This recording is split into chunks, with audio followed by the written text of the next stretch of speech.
അവന് യദുവിന് യാതൊരു കാരണവശാലും നീതി കിട്ടുമെന്ന് എനിക്ക് തോന്നുന്നില്ല. അതുകൊണ്ട് അതിനുദാഹരണം തന്നെയാണ് എൻ്റെ സിദ്ധാർത്ഥൻ്റെ കാര്യം. അവരറിയാമല്ലോ, ആദ്യം മുതൽ എന്താണ് സംഭവിച്ചിരിക്കുന്നത്. അത് SFIയുടെ ആൾക്കാർ തന്നെയാണ് അത് ചെയ്തതെന്ന് സർക്കാരിനറിയാം. അതുകൊണ്ട് ആ കേസ് ഏതൊക്കെ രീതിയിൽ അവർ ഒതുക്കി തീർക്കാൻ പറ്റുമോ, ഏതൊക്കെ രീതിയിൽ അട്ടിമറിക്കാൻ പറ്റുമോ, അതെല്ലാം ചെയ്തു. നമസ്കാരം, ജന്മഭൂമിയിലേക്ക് സ്വാഗതം. മേയർക്കും MLA സച്ചിനുമെതിരെ നിരന്തരം പ്രതികരിക്കുന്ന യദുവിനെ എല്ലാ അർത്ഥത്തിലും തളയ്ക്കാൻ മാത്രമേ സർക്കാർ ശ്രമിക്കൂ എന്ന് പ്രതികരിച്ചിരിക്കുകയാണ് വയനാട് പൂക്കോട് വെറ്റിനറി കോളേജിൽ മരിച്ച നിലയിൽ കണ്ടെത്തിയ സിദ്ധാർത്ഥിന്റെ പിതാവ്. സർക്കാരിനെ അനുകൂലിക്കുന്ന ആളുകൾ ചെയ്യുന്ന തെറ്റുകൾ മറച്ചുവെക്കാൻ സർക്കാർ ശ്രമിക്കുമെന്നും അവിടെ ന്യായത്തിനും അന്യായത്തിനും പ്രസക്തിയില്ലെന്നും അദ്ദേഹം വ്യക്തമാക്കി. യദുവിനെ കുറിച്ച് പറയുകയാണെങ്കിൽ, യദുവിന്റെ ഇപ്പോഴുള്ള കേസിനെ കുറിച്ച് പറയുകയാണെങ്കിൽ സർക്കാരിന്റെ ഭാഗത്തുനിന്ന് യാതൊരു നീതിയും യദുവിന് കിട്ടുമെന്ന് തോന്നുന്നില്ല. അത് തോന്നുന്നില്ല എന്നല്ല, അത് ഉറപ്പാണ്.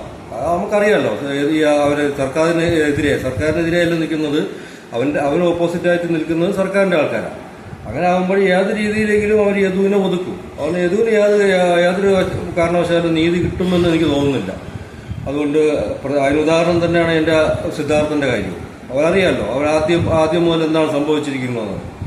അത് SFIയുടെ ആൾക്കാർ തന്നെയാണ് അത് ചെയ്തതെന്ന് സർക്കാരിനറിയാം. അതുകൊണ്ട് ആ കേസ് ഏതൊക്കെ രീതിയിൽ അവർ ഒതുക്കി തീർക്കാൻ പറ്റുമോ, ഏതൊക്കെ രീതിയിൽ അട്ടിമറിക്കാൻ പറ്റുമോ, അതെല്ലാം ചെയ്തു.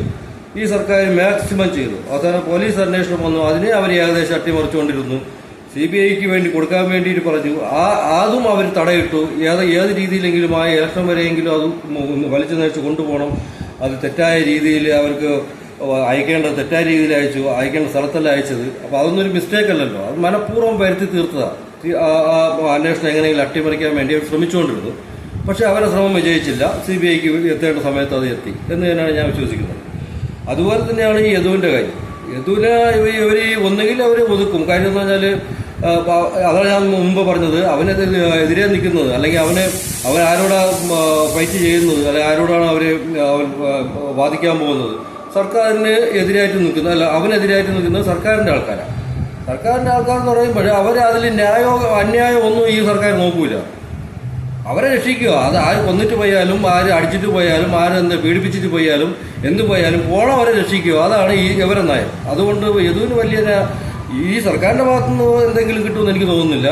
പിന്നെ യദുവിന്റെ ഭാഗ്യം, ഫൈറ്റ് ചെയ്യട്ടെ. അതുകൊണ്ട് അങ്ങനെ കിട്ടൂല എന്ന് വിചാരിച്ചിട്ട് നമ്മൾ അടങ്ങിയിരിക്കേണ്ട കാര്യമൊന്നുമില്ല. അതൊക്കെ പണ്ടത്തെ കാലം. അയ്യോ നമുക്ക് നീതി കിട്ടൂല, ഇറങ്ങിയേണ്ട കാര്യമില്ല, അവരൊക്കെ വലിയ ആൾക്കാർ, അതൊക്കെ പണ്ടത്തെ കാലം. ആ കാലമൊക്കെ കഴിഞ്ഞു പോയി. യദു ധൈര്യമായിട്ട് മുമ്പോട്ട് പോകണം. ഞാനും ഒരു 2 ആഴ്ച മുമ്പ് യദുവിനെ വിളിച്ചായിരുന്നു. യദു എപ്പോഴും നല്ല തിരക്കിലായിരുന്നു.